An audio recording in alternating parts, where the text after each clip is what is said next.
4 वर्षांची प्रतीक्षा संपली आणि दिव्याला मिळालं हक्काचं घर. कीर्तीच्या कुशीत विसावली दिव्या. आनंद अश्रूंनी भरून आला दत्तक सोहळा. दत्तक नव्हे, प्रेमाचा पुनर्जन्म. 4 वर्षांच्या प्रतीक्षेनंतर साकारलं आईबाबांचं स्वप्न. दिव्याच्या आगमनाने सहस्रबुद्धे कुटुंबात आनंदाचा महासागर.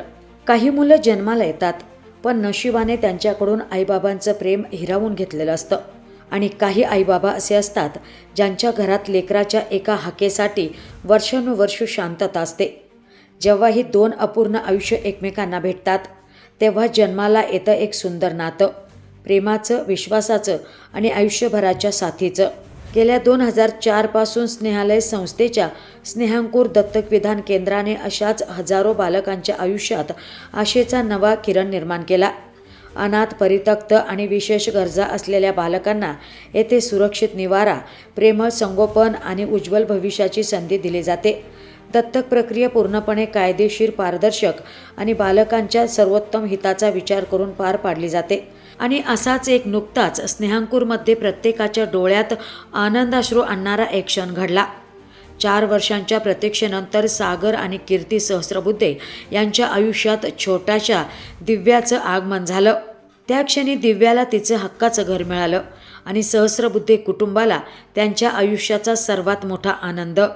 दिव्याला पहिल्यांदाच आपल्या छातीशी घट्ट कवटाळताच कीर्ती सहस्रबुद्धे यांच्या डोळ्यातून आनंदाश्रू वाहू लागले. त्या अश्रूंमध्ये मातृत्वाचा आनंद होता, मुलीच्या सुखी भविष्याची काळजी होती आणि 4 वर्षांच्या प्रतीक्षेचा शेवट होता. तर सागर यांच्या चेहऱ्यावरचं समाधान सांगत होतं, आज आमचं कुटुंब पूर्ण झालं. या आनंदाच्या क्षणाला दिव्याच्या आजोबांनीही एका भावस्पर्शी गाण्यातून आपल्या भावना व्यक्त केल्या. त्या स्वरांनी उपस्थित प्रत्येकाचं मन भरून आलं. हा फक्त दत्तक विधान सोहळा नव्हता, हा एका चिमुकलीला मिळालेल्या नव्या आयुष्याचा उत्सव होता. कारण आईबाबा होण्यासाठी जन्म देणं आवश्यक नसतं, प्रेम देणं आवश्यक असतं. आणि प्रत्येक निराधार बालकाला जर असंच प्रेमळ कुटुंब मिळालं तर त्याहून मोठी मानवता दुसरी कोणतीच नाही. या प्रसंगी प्रमुख पाहुणे म्हणून नेहमीच सामाजिक आणि राजकीय क्षेत्रात अग्रेसर असणारा युवा कार्यकर्ता, शहर जिल्हाध्यक्ष राष्ट्रवादी युवक काँग्रेसचे सूरज कोतकर, महावीर ग्रुपचे राजेश भंडारी, रुपाली मुनोत, वैशाली चोपडा, दिनेश मुनोत, बाळासाहेब वारुळे, राजीव गुजर, राजीव सिंग, समन्वयक हनीफ शेख, स्नेहांकुर संस्थेचे गिरीश कुलकर्णी तसेच स्नेहांकुर दत्तक विधायक केंद्राचे सर्व पदाधिकारी, कर्मचारी आणि मान्यवर मोठ्या संख्येत उपस्थित होते. ताई, तुम्ही आता बोलताना तुमच्या डोळ्यात अश्रू आले होते आणि हृदय भरून आलं होतं. आई होताच एक तुमचा पाहणा फुटलेला समोर पाहायला मिळाला, काय सांगाल? आज मला आयुष्यातला सगळ्यात मोठा आनंद झालाय. म्हणजे परवा आम्ही इथे आलो ना, तेव्हा ती आधी सगळी प्रोसेस असते, ते बाळू सरांवर प्रोसेस केली. त्याच्यानंतर आम्ही वरती वाट बघत होतो की आता ते आम्हाला सांगतील की पुढे काय करायचं. आणि तेवढ्यात त्या मावशी तिला घेऊन आल्या आणि तिला बघितल्यावरतीच मला लक्षात आलं की ह्याच्याहून मोठा आनंद मला आयुष्यात कसलाच होऊ शकत नाही. नक्कीच स्त्रीच्या आयुष्यात आई होण्यापेक्षा दुसरा आनंद कुठलाच आणि नाही. तो मला आनंद फक्त दिव्याने दिलाय आणि ती आयुष्यभरासाठी तो आनंद माझ्यासोबत माझ्या आयुष्यात घेऊन आलेली आहे दिव्या. नक्कीच नक्कीच. आज तुम्ही तिला तुमच्या खुशीत घेताना तुम्हाला अश्रू अनावर झाले, मात्र काही वर्षानंतर तुम्ही तिला तिच्या नवऱ्याच्या घरी पाठवणार आहात, तेव्हा सुद्धा हेच अश्रू आईच्या डोळ्यात असणार. खरे खरे त्या दिवसात मी विचारच नाही करू शकत आहे आता. अजून आधी मला तिला घरी घेऊन जाऊ दे, तिचे लाड करू देत, अजून वेळ आहे त्याच्याबद्दल आता नको बोलायला. नक्कीच नक्कीच नक्कीच. धन्यवाद. मला आज स्नेहालय संचालित स्नेहांकुरचे आभार मानायचे, कारण आम्ही 4 वर्ष प्रतीक्षा करत होतो आणि आज आम्हाला त्याचं फळ मिळतं आहे आणि आमच्या घरी दिव्याच्या रूपाने एक अतिशय गोड मुलगी येणार आहे. त्यासाठी मला अतिशय मनापासून धन्यवाद द्यायचे या संस्थेला, कारण या संस्थेच्या मार्फतच हे दत्तक विधान कार्यक्रम साकार झाला आहे आणि मला अतिशय आनंद झाला आहे की आमच्या घरी गोड बाळ येणार आहे आणि आम्ही आमच्या शक्तीप्रमाणे तिचा पूर्णपणे सांभाळ करू ह्याची मी स्नेहालयाला खात्री देतो. आणि थँक्यू फॉर इट. अनेक जण म्हणतात की वंशाला दिवा हवा असतो म्हणून ते मुलगाच दत्तक घेतात, तुम्ही आज मुलगी दत्तक घेतलेली आहे. नाही मॅडम, आम्ही पहिल्या दिवसापासून ठरवलेलं होतं, कारण आम्हाला आमच्या घरी ना माझी पुतणी आहे, ती पण मुलगीच आहे आणि आम्ही पहिल्या दिवसापासून दोघांनीही ठरवलेलं होतं ही गोष्ट की आम्हाला मुलगीच हवी. म्हणजे आम्ही स्पेसिफिकली तो क्रायटेरिया असतो काराच्या संस्थेच्या त्याच्यात पण आम्ही मुलगी असं स्पेसिफिकली टाकलेलं होतं, कारण आम्हाला असं वाटतं की मुली जास्त चांगल्या प्रकारे आपल्या आईवडिलांचा सांभाळ करू शकतात. हे आमच्या दोघांचंही मत होतं आणि ह्यासाठी आम्ही दोघांनी हा निर्णय घेतलेला होता की आम्हाला मुलगी दत्तक घ्यायची. नक्कीच. बरं, आता पुढे तुम्हाला स्नेहाला काय करायचा विचार आहे?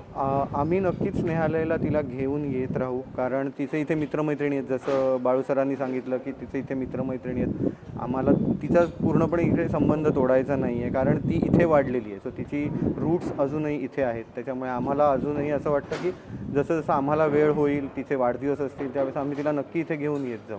बरं, अजून ती खूप छोटी आहे, पण आता तुम्ही आई बाबा झालेले आहात आणि आई बाबांना आपल्या लेकरांच्या भविष्याची चिंता असते. नेमकं तुम्ही आता तिच्या भविष्यासाठी तिला म्हणजे कुठलं करिअर वगैरे काय असा विचार करून ठेवलेला आहे नाही का? मॅडम, असं आम्ही काही नाही ठरवलंय. तिला जे करायचं आहे, तिला जे योग्य वाटेल, तिला ज्याच्यात आनंद मिळेल, सगळ्यात महत्त्वाची गोष्ट तिला आनंद मिळवून देणं, त्यासाठीच आम्ही अडॉप्ट करतो. म्हणजे आमचा दुसरा काही पर्पज नाही. आमचा आनंद आणि तिचा आनंद हाच याच्या मागचा उद्देश आहे. सो तो दोघांच्याही बाजूनी साध्य झाला तरी आम्हाला आनंद आहे त्या बाबतीत. जेव्हा आम्हाला पहिल्यांदा कळलं की आम्हाला दिव्या नावाची मुलगी दत्तक म्हणून स्नेहांकूरमधनं मिळणार आहे, तोपर्यंत आम्हाला स्नेहांकूरचं नाव माहीत नव्हतं.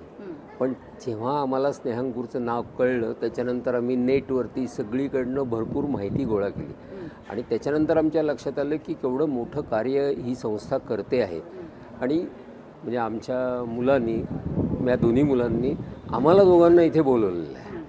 आज तुम्हाला मी खरं सांगतो, आमच्या घरामध्ये अजून 2 लहान मुली आहेत. एक मोठ्या मुलाची मुलगी आहे आणि एक माझ्या पुतण्याची मुलगी आहे आणि ही आता 3री.